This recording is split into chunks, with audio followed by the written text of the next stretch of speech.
കൊല്ലം പത്തനാപുരത്ത് കാണാതായ വർക്ക്ഷോപ്പ് ജീവനക്കാരന്റെ മൃതദേഹം കല്ലടയാറ്റിൽ കണ്ടെത്തി. നെടുമ്പറമ്പ് പാതിരിക്കൽ സ്വദേശി നിശാന്തിന്റെ മൃതദേഹമാണ് മഞ്ചല്ലൂർ മണക്കാട്ട് കടവിൽ നിന്നും കണ്ടെത്തിയത്. 8 ദിവസം മുമ്പാണ് നിശാന്തിനെ കാണാതായത്. സുജിത് സുരേന്ദ്രൻ വിവരങ്ങളുമായി ചേരുന്നു. സുജിത്ത്, എന്ത് സംഭവിച്ചു എന്നാണ് നമുക്ക് മനസ്സിലാക്കാൻ കഴിയുന്നത്? നിലവിൽ അസ്വാഭാവികതകളുണ്ടോ?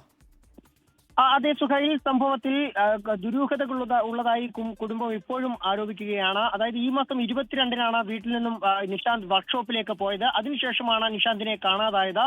CCTV ദൃശ്യങ്ങളിലും അതുപോലെ തന്നെ മറ്റ് ഫോൺ രേഖകൾ ട്രാക്ക് ചെയ്തപ്പോഴും കൃത്യമായി ഈ വർക്ക്ഷോപ്പ് പരിസരമായിരുന്നു കാണാൻ സാധിച്ചത്. അതിന്റെ അടിസ്ഥാനത്തിൽ വീട്ടുകാർ നൽകിയ പരാതിയിൽ പോലീസ് അന്വേഷണം നടത്തുകയുമായിരുന്നു. കഴിഞ്ഞ ദിവസങ്ങളിലൊക്കെ തന്നെ പ്രദേശത്ത് വിവിധയിടങ്ങളിൽ തിരച്ചിൽ നടത്തുകയും പോലീസിനായി ഉൾപ്പെടെ അന്വേഷണം ഉപയോഗിച്ചുകൊണ്ട് പരിശോധന നടത്തിയിരുന്നു.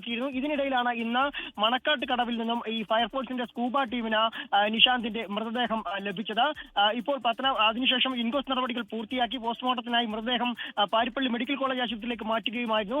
എന്തായാലും ഈ മരണത്തിൽ ദുരൂഹതയുണ്ടെന്ന് തന്നെയാണ് ബന്ധുക്കൾ ആരോപിക്കുന്നത്. അതുകൊണ്ട് തന്നെ സംഭവത്തിൽ സമഗ്ര അന്വേഷണം വേണമെന്നും വീട്ടുകാർ ആവശ്യപ്പെടുകയാണ്. സുഹൈ, 8 ദിവസം മുമ്പാണ് നിശാന്തിനെ കാണാതായത്. ഇപ്പോഴാണ് മൃതദേഹം കണ്ടെത്തുന്നത്. തുടക്കം മുതൽ കുടുംബം ഉയർത്തുന്ന ചില ആരോപണങ്ങളുണ്ട്, ചില ദുരൂഹതകൾ ഇപ്പോഴും ബാക്കിയായിട്ടുണ്ട്. എന്തായാലും അസ്വാഭാവികതകളുണ്ട്. പോലീസിന്റെ അന്വേഷണം നടക്കുന്നുണ്ട്.